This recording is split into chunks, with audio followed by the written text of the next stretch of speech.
Hello everyone, welcome to my YouTube channel. आज हमारा topic है मध्य प्रदेश की नदियाँ, रिवर्स ऑफ मध्य प्रदेश। मध्य प्रदेश की नदी को हम उत्तर में प्रवाहित होने वाली, पश्चिम, पूरब और दक्षिण में प्रवाहित होने वाली नदियों में बांटकर पढ़ेंगे। तो देखते हैं, स्टार्ट करते हैं।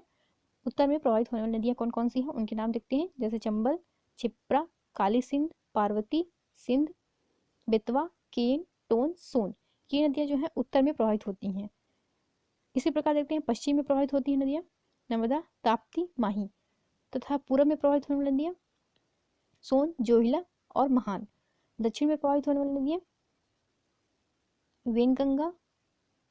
वेनगंगा, पेंच, वर्धा, प्राणहिता और कान्हन। देखते हैं मध्य प्रदेश में नदियों की लंबाई का क्रम। क्योंकि मध्य प्रदेश से कई नदियों का उद्गम होता है, इसलिए इसको क्या बोलते हैं, नदियों का मायका। मध्य प्रदेश की सबसे 5 बड़ी नदियां हैं जो निम्नलिखित हैं, देखते हैं। सबसे पहला क्या है, नर्मदा नदी। इसकी टोटल लंबाई 13-12 किलोमीटर है। ये पूरे भारत की बताई गई यहाँ पे लंबाई, कि पूरे भारत में नर्मदा नदी की जो लंबाई है वो 13-12 किलोमीटर है। एमपी में देखेंगे तो 1077 है, इसकी 1077 किलोमीटर है। चंबल नदी की लंबाई कितनी है, 965 किलोमीटर है। सोन नदी की लंबाई 780 किलोमीटर। ताप्ती नदी की लंबाई 724 किलोमीटर। बेतवा नदी की लंबाई 590 किलोमीटर। अब एक छोटा सा डायग्राम देखते हैं मध्य प्रदेश के नदी तंत्र का, कि यहाँ पे कौन कौन सी नदियाँ कहाँ से निकल रही हैं, किधर की ओर जा रही हैं। तो देखते हैं, सबसे पहले माही नदी। आपको ये पश्चिम की ओर जाती हुई दिख रही है, पश्चिम में जाके अरब सागर में गिर जाती है। चंबल नदी आगे चल के यमुना नदी में मिल जाती है। काली सिंध जो कि जाके चंबल में मिल जाती है। पार्वती नदी भी जाके चंबल में समाहित हो जाती है। हम कह सकते हैं कि चंबल की सहायक नदी काली सिंध और पार्वती। यहाँ पे सिंध नदी जो कि जाके यमुना में मिल जाएगी। बेतवा नदी ये भी जाके यमुना में मिल जाती है। और केन नदी जो कि कटनी से निकलती है, जाके यमुना में समाहित हो जाएगी। टोंस नदी भी जाके समाहित हो जाती है। और ये सोन नदी गंगा में जाके समाहित हो जाती है। आप देख सकते हैं मध्य प्रदेश के बीचों बीच ये नर्मदा नदी निकलती है, अमरकंटक से ना, शहडोल जिले के अमरकंटक जगह से। नर्मदा नदी इस प्रकार मध्य प्रदेश को 2 भागों में डिवाइड कर देती है। या ये बोल सकते हैं कि विंध्याचल पर्वत श्रेणी और सतपुड़ा पर्वत श्रेणी को कौन विभाजित करता है, नर्मदा नदी विभाजित करती है। ये देखिए, दक्षिण में ताप्ती नदी, वर्धा नदी, कान्हा नदी, पेंच नदी और वेनगंगा नदी। ये पेंच, वर्धा, कान्हन ये जो है वेनगंगा की सहायक नदियां हैं, यानी कि ये आकर वेनगंगा में समाहित हो जाती हैं। और वेनगंगा आगे चलकर गोदावरी में समाहित हो जाती है, तब वो क्या कहलाती है, प्राणहिता कहलाती है। तो देखते हैं, सबसे पहले देखते हैं उत्तर में प्रवाहित होने वाली नदियाँ। सबसे पहले आता है चंबल नदी। चंबल नदी का उद्गम जानापा पहाड़ी यानी महू, इंदौर से हुआ है। इसकी लंबाई टोटल 965 किलोमीटर है। चंबल नदी उत्तर प्रदेश के इटावा जिले में यमुना नदी में मिल जाती है। इसकी सहायक नदी कौन सी है, क्षिप्रा, सिवना, काली सिंध, पार्वती, कूनो, बनास और सीप। ये इसकी क्या है, सहायक नदियां हैं। देखते हैं क्षिप्रा नदी। क्षिप्रा को जो है मालवा की गंगा कहते हैं। क्षिप्रा नदी का उद्गम जो है इंदौर जिले की काकरी बर्डी से हुआ है, मतलब काकरी बर्डी पहाड़ी से निकलती है। सिवना नदी के किनारे मंदसौर शहर स्थित है। काली सिंध नदी काली सिंध नदी का उद्गम जो है वो देवास के बांगली से होता है, बांगली गांव से। पार्वती नदी जो है सीहोर के आष्टा से निकलती है। कूनो नदी शिवपुरी पठार से निकलता है, सॉरी शिवपुरी पठार से निकलती है। इस नदी के किनारे जो है वो पालमपुर कूनो वन्यजीव अभ्यारण्य स्थित है। चंबल की सबसे बड़ी सहायक नदी जो है वो कौन सी है, बनास नदी, है ना, अरावली पर्वत श्रेणी से निकलती है, कुंभलगढ़ से। ये बनास नदी जो है राजस्थान में भी आपको देखने को मिलेगी, वहीं से मतलब ये आके चंबल में समाहित होती है। सीप नदी कहाँ से, श्योपुर से निकलती है। इस पर कौन सा बांध है, बंजारा बांध स्थित है। अब देखते हैं चंबल नदी की प्रमुख परियोजनाएं। चंबल नदी की 3 प्रमुख परियोजनाएं, गांधी सागर परियोजना, राणा सागर परियोजना और जवाहर सागर परियोजना। गांधी सागर ये जो है कहाँ स्थित है, मध्य प्रदेश में स्थित है, और वो भी मध्य प्रदेश के मंदसौर जिले में स्थित है। राणा सागर ये राजस्थान में आता है, जो कि चित्तौड़गढ़ में है। इसी तरह जवाहर सागर राजस्थान के कोटा में स्थित है। इसकी आप ट्रिक बना सकते हैं, गरज, ग से गांधी सागर, र से राणा सागर और ज से जवाहर सागर। अब देखते हैं चंबल नदी पर प्रमुख जलप्रपात। चंबल नदी पर कौन सा प्रपात है, तो चुलिया जलप्रपात। ये कहाँ है, राजस्थान में है ना, भैंस रोड कोटा में। पाताल पानी इंदौर में, शीतल माता इंदौर में, और झड़ीदा ये सब इंदौर में है। ये सभी जलप्रपात कहाँ पे हैं? इंदौर में स्थित है। जियोकेलोन एलिगेंस, ये आप सोच रहे होंगे क्या है, तो ये कछुए की एक प्रजाति है। मध्य प्रदेश में पाई जाने वाली कछुए की प्रजाति है जिसे IUCN की रेड डेटा बुक में शामिल किया गया है। अब देखते हैं इसमें विशेष क्या है, चंबल नदी पर क्या क्या किया जा रहा है, क्या बनाया गया है। तो चंबल नदी जो है अवनालिका अपर्दन अथवा बीहड़ बोल सकते हैं, मतलब रिवाइन लैंड इसका निर्माण करती है। बीहड़ से प्रभावित सबसे ज़्यादा जिला कौन सा है? श्योपुर और मुरैना, भिंड। चंबल नदी पर घड़ियाल के लिए मतलब केंद्र खोला गया है, देवरी घड़ियाल केंद्र मुरैना में स्थित है, जो कि मुरैना में स्थित है। चंबल नदी में डॉल्फिन संरक्षण भी किया जा रहा है, और चंबल नदी में बटागुर, कटहवा तथा चित्रा इंडिका इन कछुओं की प्रजातियों का क्या हो रहा है? संरक्षण हो रहा है। चंबल नदी का पुराना नाम क्या है? चर्मवती व कामधेनु, है ना, बनास, सीप, चंबल। ये नदियाँ जब आके एक दूसरे से मिलती हैं तो वहाँ जो त्रिवेणी मतलब संगम बनता है उसको हम रामेश्वर त्रिवेणी संगम कहते हैं। ये कहाँ निर्माण होता है? ये राजस्थान में निर्माण होता है इसका। आगे देखते हैं, ये देखिए चंबल नदी का तंत्र, इसको हम शॉर्ट फॉर्म में कैसे रिवाइज कर सकते हैं कि चंबल नदी जनापा पहाड़ी से निकलती है, महू के, इंदौर जिले के महू से जनापा पहाड़ी से निकलती है। ये सबसे पहले मंदसौर में जाएगी, तो मंदसौर में शहर में आपको शिवना नदी यहाँ से आके मिल जाएगी चंबल में। फिर आगे चलकर आपको गांधी सागर परियोजना मिलेगी, फिर राणा सागर परियोजना मिलेगी। इसकी देखिए यहाँ पे काकड़ीवर्दी इंदौर से क्षिप्रा नदी आके मिल रही है, क्षिप्रा नदी के किनारे उज्जैन बसा हुआ है। ये देवास से काली सिंध बागली गांव से देवास से काली सिंध निकल रही है, जो कि चंबल में मिल रही है। राणा सागर जलप्रपात है, राणा सागर परियोजना है। फिर आगे आपके चुलिया जलप्रपात मिलेगा, ये फिर जवाहर सागर जो कि राजस्थान में हो गया। फिर यहाँ से आष्टा से सीहोर, आष्टा के सीहोर से नदी निकल रही है, पार्वती नदी। और यहाँ पे आगे कोटा बैराज आपका जलप्रपात बना हुआ है। फिर अरावली पर्वत से बनास नदी निकल के आके मिल रही है, और इधर श्योपुर से सीप नदी आके मिल रही है, जिस पर बंजारा बांध स्थित है सीप नदी पर। ये जो यहाँ पे मिल रहे हैं, यहाँ पे त्रिवेणी धाम बन रहा है, यानी कि रामेश्वर धाम बन रहा है। फिर शिवपुरी पठार से कोनो नदी निकलती है, पालनपुर से उसके किनारे स्थित है गाँव, इसी पर नाम पर जो है कुनो पालनपुर अभ्यारण्य भी बना हुआ है। आगे चल देखते हैं, यहाँ पे चंबल घाटी आपको केंद्र दिखेगा चंबल नदी पर। ये चंबल नदी इटावा यानी कि यूपी के इटावा के पास जाकर यमुना नदी में मिल जाती है। आगे देखते हैं बेतवा नदी। बेतवा नदी का उद्गम कहाँ से होता है? बेतवा नदी बुंदेलखंड की जीवन रेखा कहलाती है। इसका उद्गम जो है रायसेन के कुमरा गांव से होता है। बेतवा नदी उत्तर प्रदेश के हमीरपुर जिले में यमुना नदी में मिल जाती है। इसकी लंबाई 590 किलोमीटर है। बेतवा की सहायक नदियाँ कौन सी हैं? बेतवा की सहायक नदियाँ बीना, धसान और जामनी है। बेतवा नदी की प्रमुख परियोजनाएं सम्राट अशोक परियोजना जो कि विदिशा में है, राजघाट परियोजना जिसको हम लक्ष्मीबाई परियोजना भी बोलते हैं, ये मध्य प्रदेश और उत्तर प्रदेश दोनों में आती हैं। माता टीला परियोजना मध्य प्रदेश और उत्तर प्रदेश दोनों की संयुक्त परियोजना है। परीक्षा ये कहाँ? उत्तर प्रदेश की मतलब परियोजना है, जो कि बेतवा नदी पर बनी हुई है। इसमें विशेष क्या देखते हैं? बेतवा की जो सहायक नदी है बीना नदी, इसके किनारे जो है कौन सा गांव? आगा सौदा गांव स्थित है, जिस पर बीना रिफाइनरी तेल स्थित है।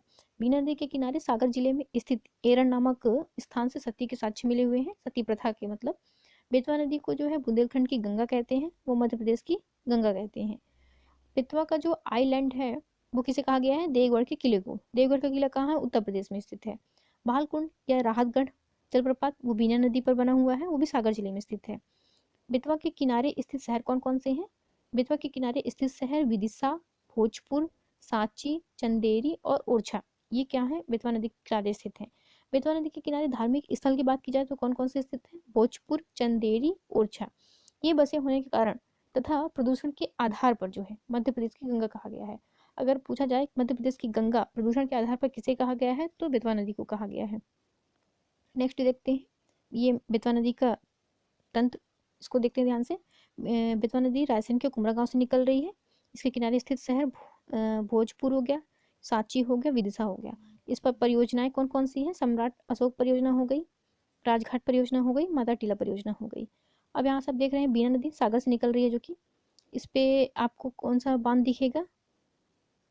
मुड़िया बांध, भालकुंड जलप्रपात, अगासोद और एरन, ये आपको यहाँ पे बीना नदी पर दिख रहे हैं। फिर आगे देखते हैं, यहाँ से जामनी नदी मिल रही है आपको, ये इस पर बेतवा नदी पे जाके समाहित हो जा रही है, और बेतवा नदी पर परीक्षा बांध बना हुआ है यहाँ पे। यहाँ से धसान नदी निकल के जाके मिल रही है बेतवा नदी पर।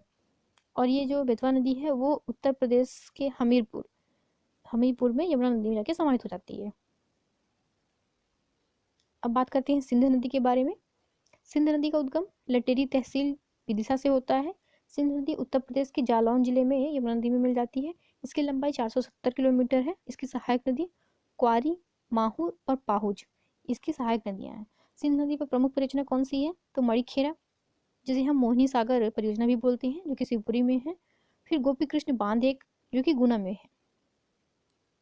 विशेष क्या है इसमें? विशेष ये है कि सिंध नदी के किनारे रतनगढ़ व सनकुआ का मेला लगता है, जो कि ये कहाँ पड़ता है? दतिया में। मतलब ये मेला जो है वो दतिया में लगता है, सिंध नदी के किनारे पर। सिंध नदी गुना को दो भागों में डिवाइड भी करती है, ये भी आप ध्यान रखिएगा। मतलब उसके बीचों बीच बहती है। केन नदी की बारे देखते हैं। केन नदी का उद्गम कहाँ से होता है? केन नदी कैमूर पहाड़ी कटनी से निकलती है, उत्तर प्रदेश के बांदा जिले में जाकर यमुना में मिल जाती है और इसकी लंबाई 427 किलोमीटर है। इसकी सहायक नदियाँ सुनार, गुदेन, श्यामरी, मीर हसन, उर्मिल व चंद्रावल इसकी सहायक नदियाँ हैं। के नदी पर प्रमुख परियोजना कौन कौन सी हैं देखते हैं। गंगऊ परियोजना, जो कि पन्ना और छतरपुर दोनों में मतलब आती है, पन्ना छतरपुर में। गंगऊ परियोजना, रनगुआ परियोजना छतरपुर में है और उर्मिल परियोजना छतरपुर में है, जो कि उर्मिल नदी पर स्थित है। इसका डायग्राम देखते हैं केन नदी का।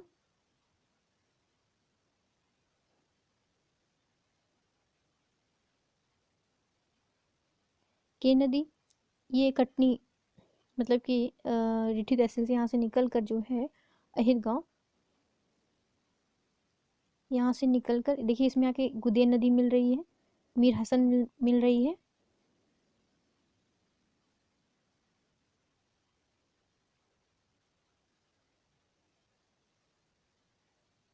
ये सोनार नदी मिल रही है,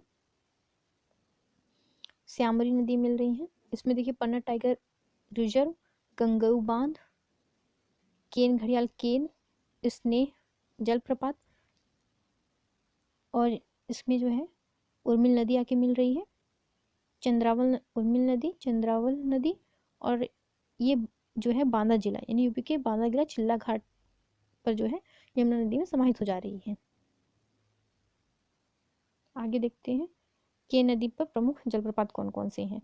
तो गाथा, पांडव जलप्रपात ये दोनों कहाँ हैं? पन्ना जिले में स्थित है, के नदी पर ही स्थित है ये दोनों। स्नेह जलप्रपात ये छतरपुर जिले में स्थित है, जो कि के नदी पर स्थित है। इसमें विशेष क्या है? तो के नदी का पुराना नाम सुक्तिमती था। के नदी पर केन घड़ियाल, पन्ना और छतरपुर छतरपुर सीमा पर स्थित है। भारत की पहली नदी लिंक परियोजना अगर पूछा जाए कौन है, तो वो केन बेतवा लिंक परियोजना है। केन बेतवा लिंक परियोजना, जो कि कब बनी थी? 2005 में। मध्य प्रदेश पर्यटन विभाग के द्वारा जो है इसे मध्य प्रदेश की सबसे सुंदर नदी का दर्जा दिया गया है। मध्य प्रदेश पर्यटन विभाग के द्वारा किस नदी को सबसे सुंदर नदी का दर्जा दिया गया है? मध्य प्रदेश की सबसे सुंदर नदी का दर्जा दिया गया है, वो कौन है? केन नदी। आगे देखते हैं टोंस नदी, जिसे हम तमसा नदी भी बोलते हैं। तमसा नदी का उद्गम कहाँ से होता है? तो तमसा नदी का उद्गम जुलेरी गांव सतना जिले से होता है। यह नदी प्रयागराज जिले यानी कि जिसका पुराना नाम इलाहाबाद था अब प्रयागराज कर दिया गया है, तो प्रयागराज जिले यानी उत्तर प्रदेश में गंगा में जाके समाहित हो जाती है सो नदी। सहायक नदियाँ, इसकी सहायक नदियाँ कौन कौन सी? इसकी सहायक नदियाँ बीहड़, महाना और बेलन नदी है। इस पर परियोजनाएं कौन सी है? टोंस परियोजना और रीवा जिले, जो कि रीवा जिले में स्थित है। इसके प्रमुख जलप्रपात कौन कौन से हैं देखते हैं। पूर्वा जलप्रपात टोंस नदी पर रीवा जिले में स्थित है। पियावन व चचाई जलप्रपात ये बीहड़ नदी पर स्थित है, जो भी रीवा जिले में स्थित है। फिर केवटी जलप्रपात महाना नदी पर, जो कि रीवा जिले में स्थित है। और बहुटी जलप्रपात सेलन नदी पर, जो कि रीवा में स्थित है। इसमें विशेष क्या देखते हैं कि बहुटी जो जलप्रपात है वो मध्य प्रदेश का सबसे ऊंचा जलप्रपात है। अगर ये पूछा जाए कि मध्य प्रदेश का सबसे बड़ा जलप्रपात कौन सा है, तो वो चचाई जलप्रपात आता है। लेकिन सबसे ऊंचा जलप्रपात पूछे तो वो बहुटी आता है, बहुटी जलप्रपात। इसका डायग्राम देखते हैं टोंस नदी का।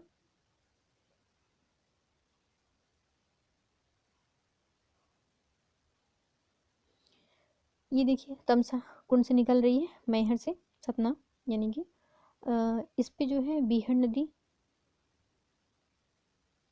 समाहित हो रही है। तमसा नदी पर, और बीहड़ नदी पर ही आपको रीवा शहर मिले, बिछिया नदी पर एक्चुअली, बिछिया नदी के किनारे कौन सा शहर स्थित है, तो रीवा शहर। और जबकि चचाई जलप्रपात किस नदी पर है, तो वो बीहड़ नदी पर है। ये देखिए महाना नदी पर केवटी जलप्रपात है, सेलर नदी पर बहुटी जलप्रपात, और बेलन नदी है ना, जाके ये सब कहाँ पे, ये टोन्स में जाके समाहित हो जाती हैं। ये पूर्वा जलप्रपात किस नदी पर है, तो टोन्स नदी पर है। ये देखिए क्वेश्चन काफ़ी इंपॉर्टेंट है, बहुत से लोग भूल जाते हैं तो गलत करके आते हैं कि कौन सा जलप्रपात किस नदी के किनारे स्थित है, कि मतलब किस नदी पर बना हुआ है और कौन सा शहर स्थित है, तो इसको आप ध्यान से देखिएगा। तो हमने अभी आज कवर किया है उत्तर में प्रभावित होने वाली नदियों के बारे में। कल हम नेक्स्ट में कवर करेंगे पश्चिम की ओर प्रभावित होने वाली नदियाँ। तो वीडियो देखने के लिए धन्यवाद। अगर आपको वीडियो अच्छा लग रहा हो तो प्लीज़ लाइक करें और सब्सक्राइब करें तथा शेयर भी करें ऐसे लोगों को